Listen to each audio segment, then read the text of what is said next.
My name is Brendan Miles. I'm one of the directors of The List. We're one of the UK's largest events and entertainments businesses.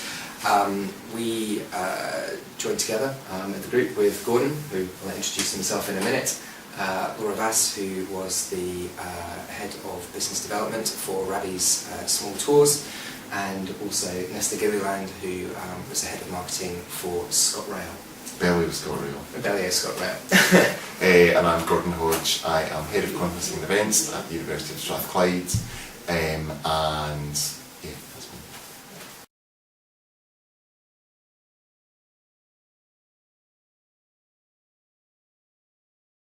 So we started off anyway looking at the resident markets in Glasgow and Edinburgh. And that was kind of because from the get-go we had been speaking about the value of local residents, and in order for things to be successful you have to have the local resident population behind you, and also the desire for people to have experiences that were authentic. We used the Melbourne Lovability Index as the basis for our research, and that asked a lot of questions about the local and what people liked about where they lived and why they went places and all that kind of stuff. So we wanted to explore whether or not people did that in Glasgow and Edinburgh as well, and if they did it, why did they do it, and if they didn't do it, why didn't they do it? Absolutely. At the end of the day, we found it very interesting from the List perspective because we cover both Edinburgh and Glasgow. We see a lot of traffic and people moving between the cities, but there didn't seem to be that kind of joined up collaborative way of working between Edinburgh and Glasgow.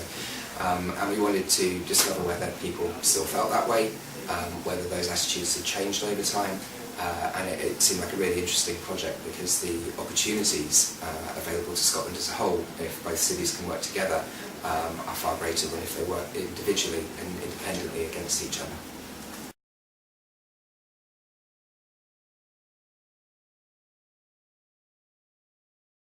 So as Brendan said, I guess what we wanted to achieve was to find out if there was still a perception that Glasgow and Edinburgh were two totally different cities who didn't want to work together and there was no need for them to work together. We wanted to find out whether that had changed and whether there were opportunities for people to explore the other city, I guess. And I think opportunities to explore collaborative working. Yeah. We're very well aware that Scotland faces competition through tourism on a world stage. There are great examples of Manchester really getting together, and actually the competition and the level of competition out there for the tourist industry in Scotland is rapidly increasing. So it's important to try and pull cities together to get them to work together, because actually Scotland's offering as a whole becomes far greater.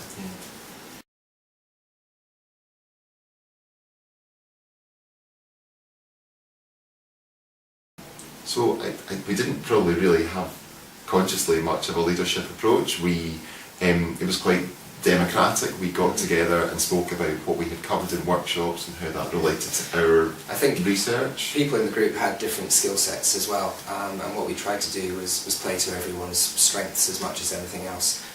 Gordon, we established very quickly, was a fantastic editor. My kind of experience lay around marketing, research, so I was very interested in doing that. Also, The List gave us a platform to go off and to actually reach people, so it made sense for me to pick up that kind of part of thing. Yeah. Nesta obviously had some really good contacts as well, industry, and Laura helped just kind of pull all the things together. Yeah. And we made, Brendan said we were kind of thrown together because we all identified that we would work on the project that looked at both destinations. But we made a real effort. We always met face to face, or for the majority of the time, and we made a real effort to switch between Glasgow and Edinburgh, so nobody felt that they were having to do more of the travelling. We all hosted meetings. We spoke over the phone maybe 2 or 3 times because people's schedules really didn't allow. But I think because we met face to face the majority of the time, we just built stronger relationships, and we understood what people's strengths were and where they were coming from and what their opinions were, so it just helped us gel as a group. Yeah, meeting face to face was definitely one of the best things that we did. As Gordon said, it helped really bring the group together, and out of the group, like, we've all remain very, very good friends, but we were kind of all pulled together from not knowing anybody to begin with. And I think it helped us produce a report and then present that report in a way that was cohesive and natural, because we all got on and we all agreed with what was in it because we had all input.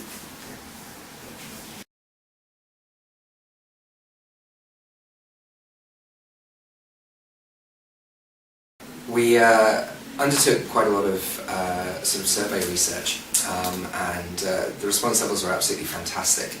Particularly from the industry, we had over, I think it was about 100, it was 105 to be exact, different people who responded to the survey. And it was from right the way across the industry as a whole, from just about every single different type of tourism business, and from people down at the lower levels of the business right the way to the very top, and CEOs and directors. And it was great to see so many people engage with the survey, and many of those people have all requested to see the survey research. It seems to be something that people were generally and genuinely interested in. Similarly, from a sort of public perspective, we're very fortunate to have a good data set in the list, because these are people who like going out between Edinburgh and Glasgow, and they were more than happy to kind of sort of divulge their feelings. And the interesting thing that we found was that the same things came out of that research time and time again. Yeah, and I mean, Nesta said that from her point of view at ScotRail, people were asking for the findings of the research before we had even done our presentation stuff. She was like, no, you need to hold back, this is still ours. You know, I'm happy to engage afterwards, but we've still to present this. Mm-hmm. She had a really positive conversation with Mike Cantley following the Scottish Tourism Forum conference, and he was so positive that we managed to include a quote in our report.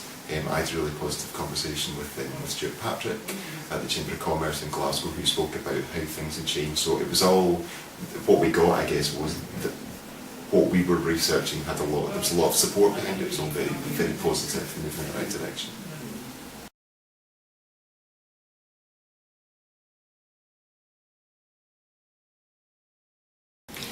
What we found is that we've really increased the level of conversation about Edinburgh and Glasgow.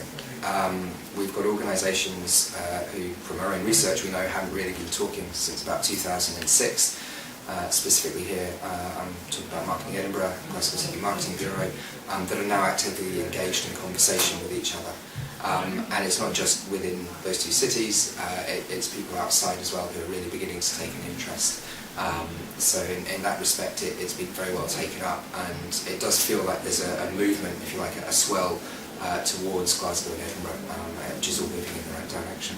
Yeah, we said one of the things we wanted to achieve, because obviously we had someone from GCMB on the course with us, and we had someone from Marketing Edinburgh present, and we said that one thing we wanted to achieve was at least to get them in the same room talking, and Nesta probably had more of an opportunity than the rest of us, but has been talking to GCMB and Marketing Edinburgh recently about a campaign, a shoulder campaign in the autumn months, just encouraging people to travel between Glasgow and Edinburgh, which is something that ScotRail already do, but she's specifically talking to those two agencies about how they can collaborate on this promotion, so that's really positive.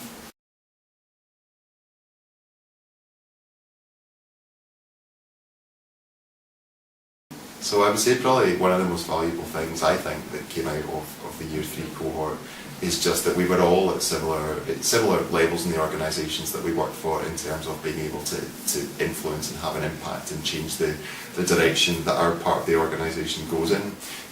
But we also have the ability to influence others out with our own organisations, and I guess what I would hope is that it's put together a bit of a coalition of the willing, whether it's just across the individual cities or across the two cities, of people who are interested and engaged in tourism generally, no matter where they fit into that picture, and willing to have poke at things, maybe disrupt things a wee bit, pick up the phone to people and say, I'd quite like to work with you in this, can we sit down and talk together? So it's not necessarily a formal network, something like Glasgow's Leading Attractions or ETAG, but it's an informal network of people who are engaged and interested and willing, I guess.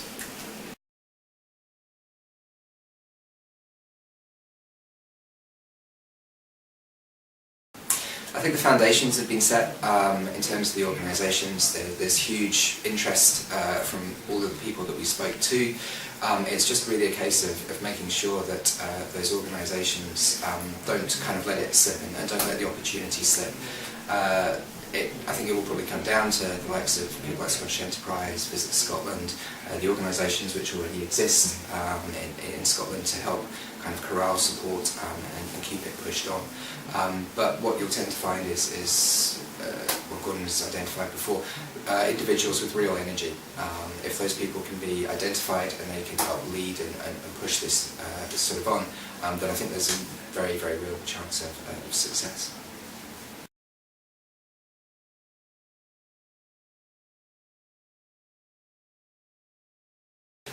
For me, the biggest impact of the DLP has been the network of people that I've met and become genuine friends with as well throughout the course. There was a great set of people on there and I had a really enjoyable time doing it. But it's also made me think about other businesses in ways that I hadn't perhaps originally anticipated. I'll be quite honest, I came into this wanting to sort of grow my network personally, to find business opportunities, and actually the DLP delivered on that enormously. There's any number of people that we're now having much closer conversations with, and there's real genuine business that's going to come out at the end of it, and that's what my CEO wanted as well when he was putting me on the course. So for me, the network and the people that I've met have been absolutely the key part of the DLP, and I'm looking forward to working with many, many people of it in the future.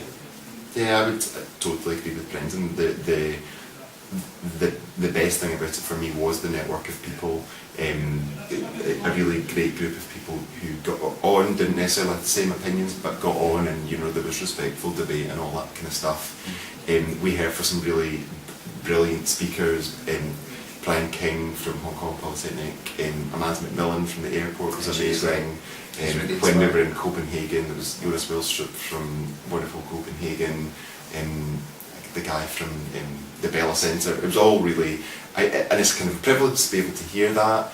But really, in terms of me, it built up a new network, a slightly different network. I work in an academic institution, and what I do in that institution is slightly different from everything else, but we do have an impact in the city, and I guess it allowed me to see how my part of the organisation can have an impact on the economic development of the city as well, and it just, I guess it allows you, it lifts you out of the day-to-day and lets you look at what you're doing in a kind of more holistic way, which I think is really helpful.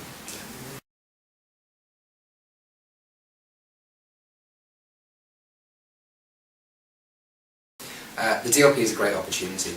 If you have the chance to do it, I'd highly recommend that you do it. And I think pretty much everyone who will come off the course, or of any of the courses that have been run, would say exactly the same thing.